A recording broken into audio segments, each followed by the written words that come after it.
So working a job that you don't feel passionate about isn't worth it anymore once all these advantages are gone. People want to matter and to give value. Yes, being an entrepreneur is risky, but relying solely on a job to sustain you financially is even riskier. Hey Bestie, welcome to a new Tea Talk with Adama where we discuss mindset, business, and everything in between. I upload a new podcast every Wednesday and a tea talk every Thursday, so make sure you subscribe to my YouTube channel so that you don't miss them and give me a thumbs up to support me. First off, grab your favorite drink, sit back, relax, and let's spill the tea. So why are toxic workplaces creating more entrepreneurs? And before we start, just a quick disclaimer, this is only my personal opinion and perspective. If you are watching this, then you are an entrepreneur or aspire to be one. And I'm not suggesting that every single workplace is the same. I'm specifically talking about toxic working environments. Not all jobs and companies are the same, fortunately. So if you are happily working a 9 to 5, then congrats to you, keep enjoying it. So let's start with a definition from our friend Wikipedia. So according to Wikipedia, the toxic workplace is a colloquial term used to describe a place of work, usually an office environment, that is marked by significant personal conflicts between those who work there. Such infighting can often harm productivity. Toxic workplaces are often considered the results of toxic employers and/or toxic employees who are motivated by personal gain, power, money, fame, or special status. They use unethical means to psychologically manipulate and annoy those around them. So I guess you get the idea. In this modern day and age, having a secure job and a monthly paycheck is supposed to be the easiest and most comfortable way to make a living. So when your workplace ends up being toxic, then you start questioning if it was all worth it. And so I believe that now a lot of people are realizing that working in a toxic environment can truly impact your quality of life. And that's why I think that more and more people are considering entrepreneurship as a way to live a different life.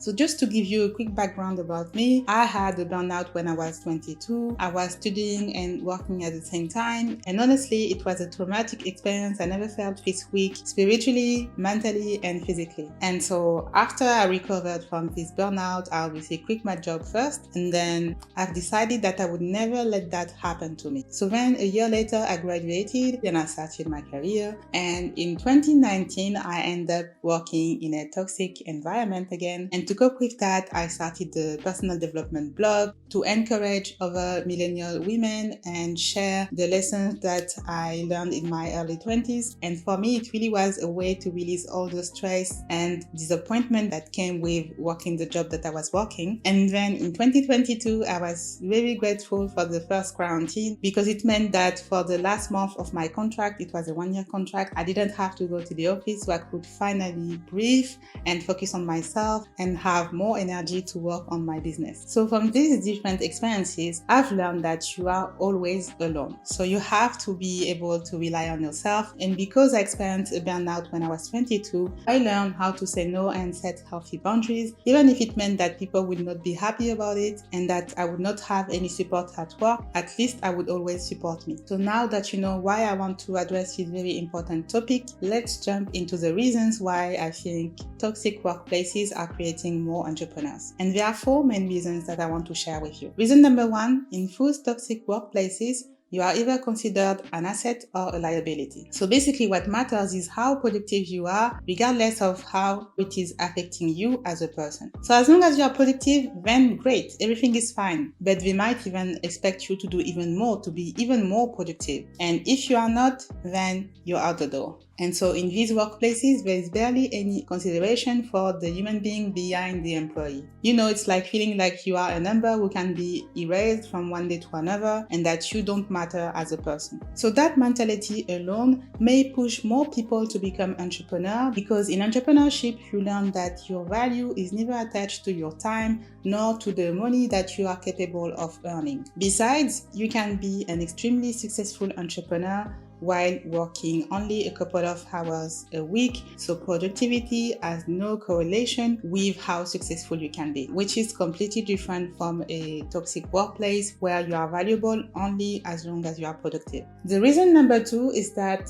In these places, work takes over personal matters. So for example, there are many stories about people who needed a day off because they had a loved one who was dying, but their employer just said no. So they either had the choice between putting family first and losing their job, or staying in their job and feeling guilty because they couldn't be there for their family. So when you work in a toxic environment, your personal life is also seen as a liability for the company. You won't get any day off because something is happening in your life. Sometimes you have to really justify why you are sick, etc. So you always feel like your company doesn't trust you and they don't really care if something bad happens in your life. So once again, when you are your own boss, you don't have to deal with that. You decide when you want to take some days off, especially when you build a business that serves your life and not the other way around.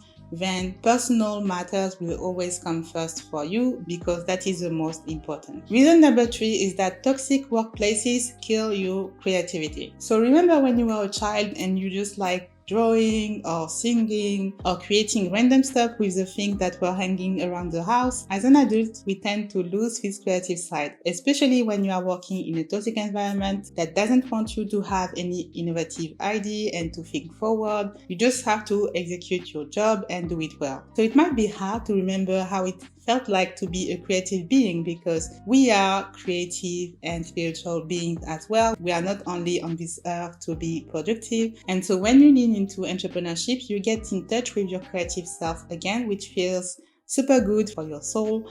And so that's also why people would leave high-paying jobs just to follow their passion and earn less money, but basically having a more fulfilling life. And finally, the fourth reason why toxic workplaces are creating more entrepreneurs is that they are bad for your mental and physical health. And before you reach the point of burning out, you may think that it only happens to others or that it's not something real. For example, I remember that during our last discussion with my ex-toxic manager, he told me that he doesn't believe in burnout and that I just have to work harder.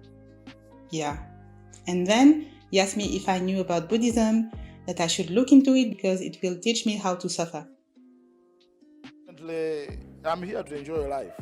I'm not here to suffer. Yeah, that was really bad. Now I can laugh about it, but yeah.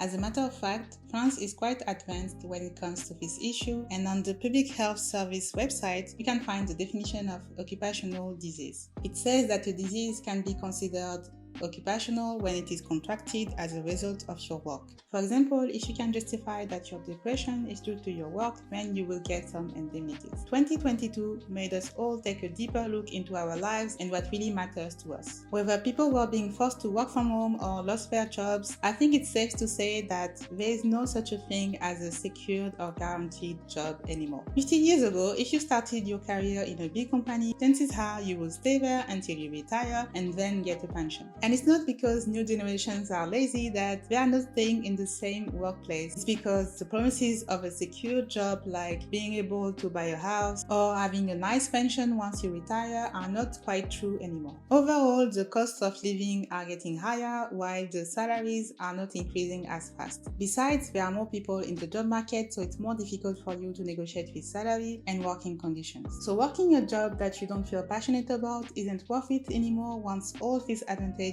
are gone. People want to matter and to give value. Yes, being an entrepreneur is risky, but relying solely on a job to sustain you financially is even riskier. Creating a business is something that you would do for you and hopefully not only for the money, but also because you want to improve your life overall, your relationships with your family, friends, and enjoying life right now, not only when you get to retire at 65. Besides, you get to improve somebody else's life or business thanks to your services. So it goes back to this idea of giving value and having a sense of purpose. To conclude, we are going to see more and more people taking the leap into entrepreneurship, especially if companies keep putting into management positions people who don't have the emotional intelligence and empathy required to handle personnel. Younger generations are less inclined to put up with abuse at work and tend to quit a job when it doesn't align with their values and what they want out of life. Some companies already understand the issue and organize management seminars and workshops, but it's not enough. I personally think that every potential manager should go through a psychological test before getting the position, because not everybody has the human and soft skills required to be a good manager.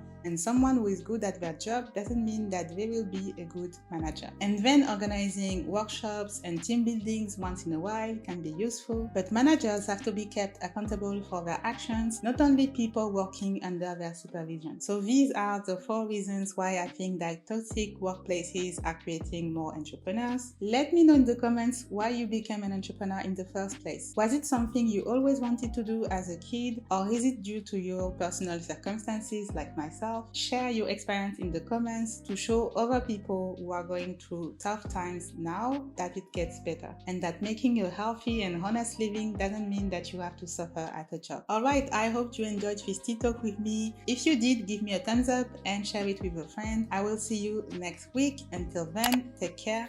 Bye bye.